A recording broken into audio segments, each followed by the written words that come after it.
ma ye nya ho ahonhom fo honhom bia ni baabi ya kokudomotie ne ye to ye honhom adwuma na wi ene na otumi firi hanam kan atuma fi ani tum nyansa na me kan kire me ma babu masa na me kan kire me ma yo me yam hihim yo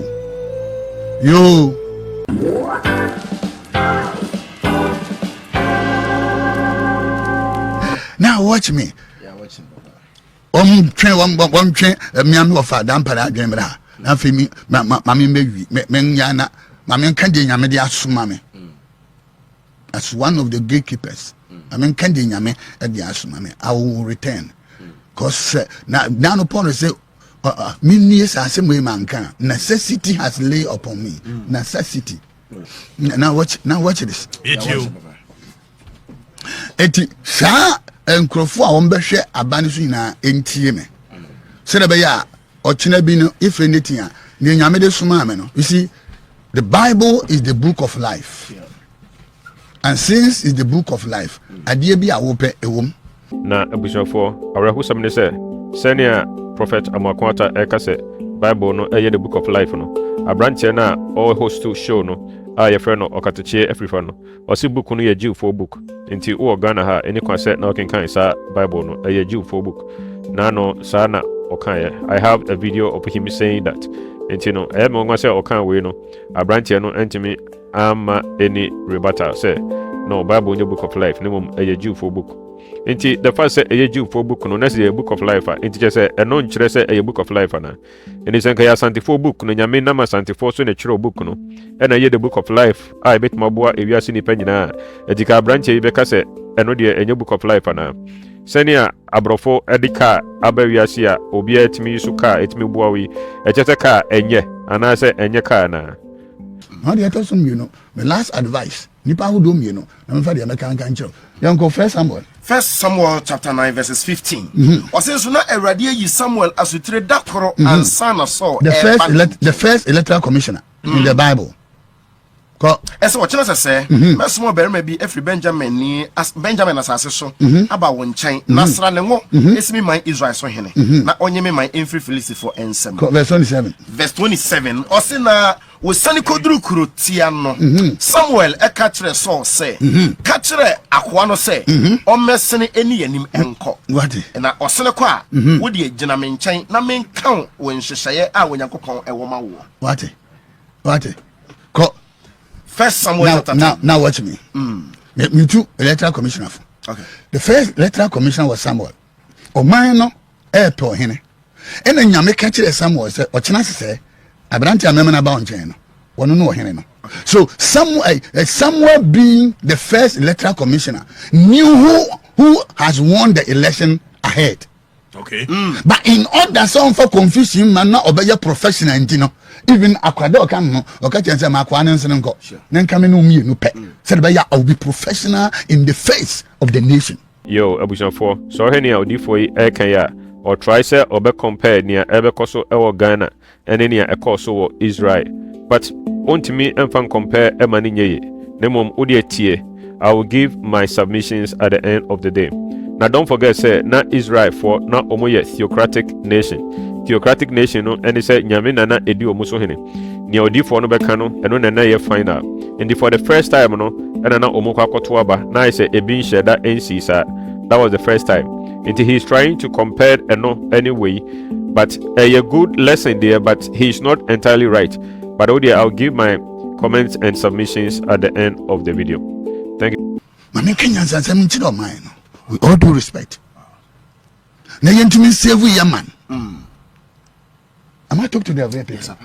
Now, election day. Ose na ena Samuel for enwotoa ena ohwegu na tifi ena ofina no ka say enya sra na Awurade asra wese ne japade so hene ana ene ne man Israel so na obedi Awurade nkrofo so hene na waje won efro na tamfo nsem verse 20 to 24 waka be bia che na wie ye koye election ba me person hu say wo ena wa hu yini ba me ka temani am obi hu say minim ho hwe ye koto aba. Okay. Professionalism. Minim so na be wini aba nemo me katemani aye ne said ye obi no different nim so na be wini when yam come asem you feeling na ye shebede you fan come share han into baby ye professionalism professionalism needed here because nipa life will be on the line.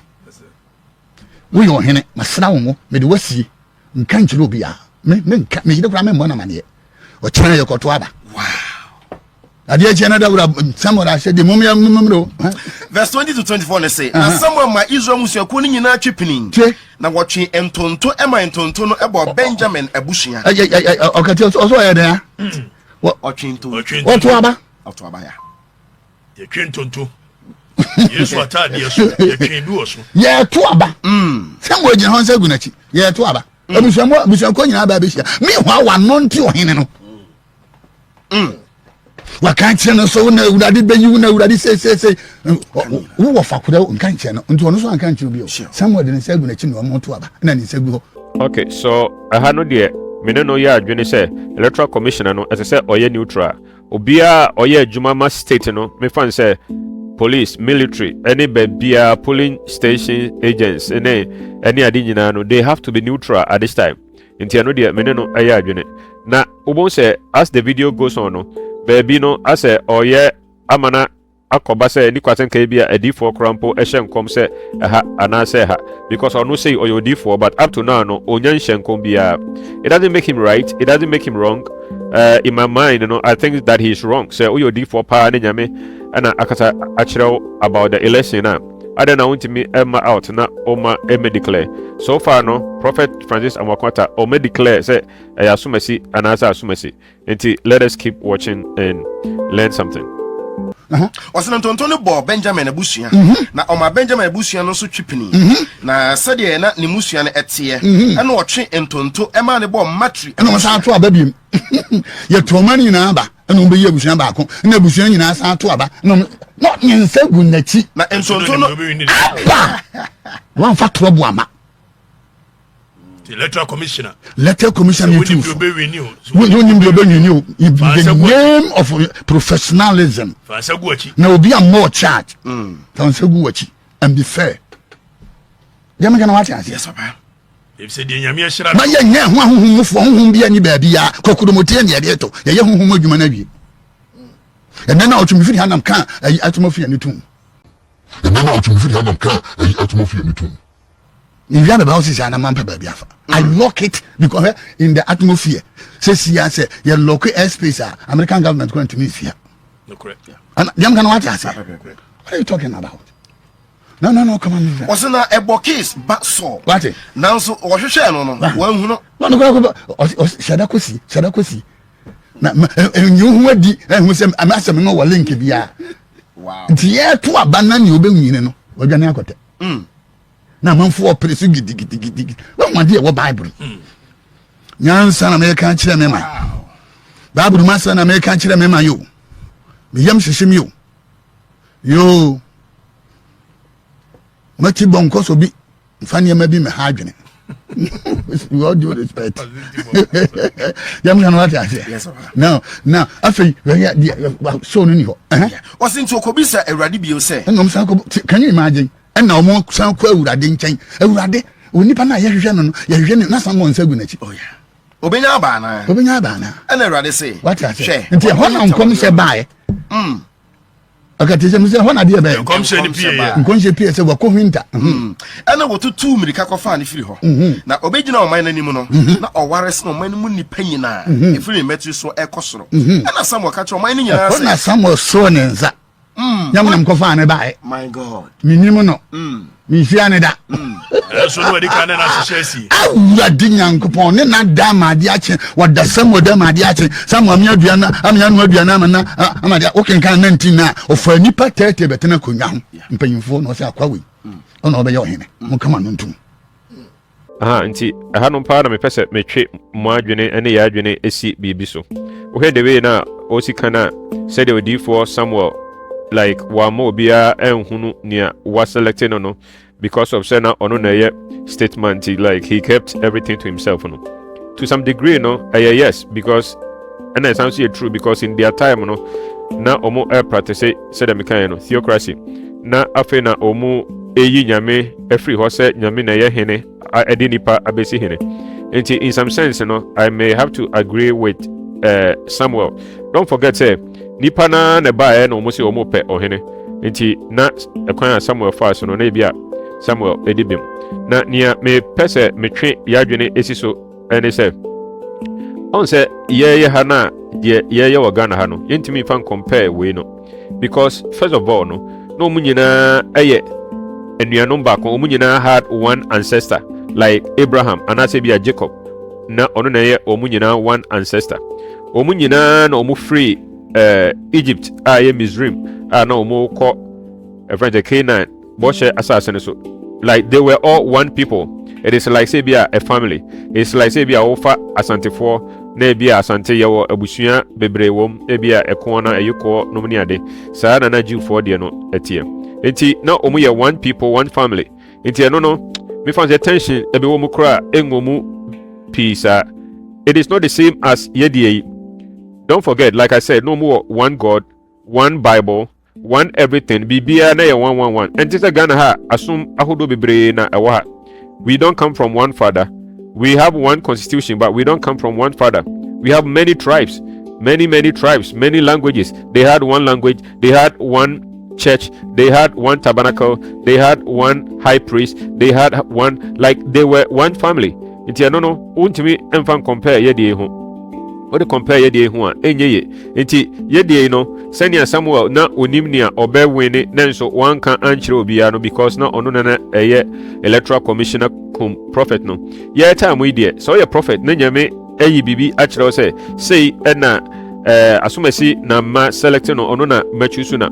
It is never wrong say ube ba ababe declare say asumasi na nyame achusu no nti ono na moma yento aba emfama no na prophet Amoako no ontimi emeka ne de enti minim se bia eyesuro anase eyehu ne anase bia bibi dia minim anase bia onyanhunu nso dia minim but I don't see anything wrong say oyodi for ne nyame eyi a kire say na ebeko asomasi na meyi no ka kire me man no because ebetuma sesa ebi mu adwene because ebi mu no ma omudo nyame omu panyame asem but omu hunu ba bia omu nto aba no emfa nye dai emfa enti no say odifo no nyame aka kire na obeka kire omu a there is nothing wrong with that and that is the way it's supposed to be. Me I feel say uyo D4 pa ni nyame aka kire dia you have to come out and you have to say it. You have to be bold. And the question they say D4 be no omunya sure say nyame na aka and omu suro say bia adikro na omu beka na bia na amem like they are not sure and they want to protect their integrity, you know. They will not say it.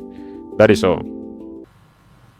We cry man so cook wa me ya nam special no say first so ni nadi ade che na so besen akwa na odi wachi no panama nko anya me no me no pe masra ngo say wunyim na obo bi ama na wa say no okura no nse gu na chi electoral commissioner ogina ho sa no fa you two e beto na pe no so ne sa na say na Samuel ka kire so say o say o ka kire o man nyina say monhwe de awurade yi no na obi ante se wo no oman yi enyina mu oman nyina bo se ohine etiri nkwan Samuel ni mo hwe o man ne bag so o de sinsan ye kwana abusua bi anye dede aye from family to family region to region aye MP to MP we are na yere ya to ebedu president so ya to me di answer me declare until we by yas bi anim first election was peaceful, the electoral commissioner was accurate, was professional, and nothing happens. Me wa no onim everything was he say everything they see until aduma say enfiri me so ni ma me the Bible kan kire na me say de yan katachie aduma na juni ni ya aduma say we lesson ho enfiri ne on say me can say very similar but enye the same say we use the word be say adwuma ho enhihye me fan say abato ho enhihye me fan say obi ye adwuma ewo kokoam e de asie say de be ya obi ebe nya upper hand over the other no enye Samuel na nkasa idea e na ode ye nyame no e na ka say onye sa and God cannot be blamed ye time idea obi bia obehye kokoam say oye bibi na obi enya upper hand one candidate be enya upper hand over the other no your friend Reagan say any evidence for that that person must spend the rest of his or her life in prison say electoral commission na yenya evidence say okoshishe hu say baako one candidate be benya upper hand over the other na we call it Reagan Samuel deɛ no na ɛnyɛ reggae na nyɛ sɛ nyame reggae ama baako, because we can't even use that word for God. Okay, we can't say onyame reggae election mo bibia yɛ ne dia, so he cannot steal, he cannot rake. But enipa deɛ enipa wo ya wa reggae deɛ enipa betima ya ne sɛ wobɛyɛ campaign nti sɛ ɔyɛ odiifoɔ na nyame aka kyerɛ sɛ asomasi ɛna maselect no for this time ɔno na mepɛ sɛ odi ɔman n'anim a na ɔyɛ odiifoɔ aka ɛnyɛ wo na ɔyɛ electoral commission. Sɛ ɔyɛ electoral commission deɛ a ɛneɛ wontumi ɛnka, but sɛ ɔyɛ odiifoɔ deɛ a ɛkyɛ sɛ wotumi ka. Prophet Francis Amoako Attah no ontumi nka ne deɛ nti no I don't know, say yesuro anaa biribi a I don't know, ontumi nka ne deɛ, but that is what I think. Jimon kan je wo mo buru nu ya ne say election I feel election. No, me baba no amba. O mo buru nu ya na fa you go see. Election. Enu mu emfiri ne. Efiri ba buru. Ntu bodu anya adwuma. Musu bodu anya. Mesra obi nwa no asra ne ho. Anya adwuma. That's number 1. Yes, Papa. Angela from the NGTV. It looks like the whole country, everybody's waiting. Now the question is, then Tina, a diffo ya shen come out with Sammy. No, Diva Mwakwacha, one more chance. I can't afford this. I don't hear. Enti, a dear Biada, yeah, to spirituality. Let's put it aside. Okay. Ya bomb pa ye wie. Ye do be dear wie. Men da. Nemo just ye soon to ye confirm enany abato no. Nti obi ankon to number and vote it wisely. Okay. Ya bomb pa ya ye bibia. Me pese wote ase na wote ase say na no ayi David e bomb pa bi. Say let the council of Ahithophel be foolishness. Me pese enu nti am pese mtumbo ase. Adifo bebre enkom hye. En wo mpa ye. It's going to be foolishness. From so far, Amoako Attah.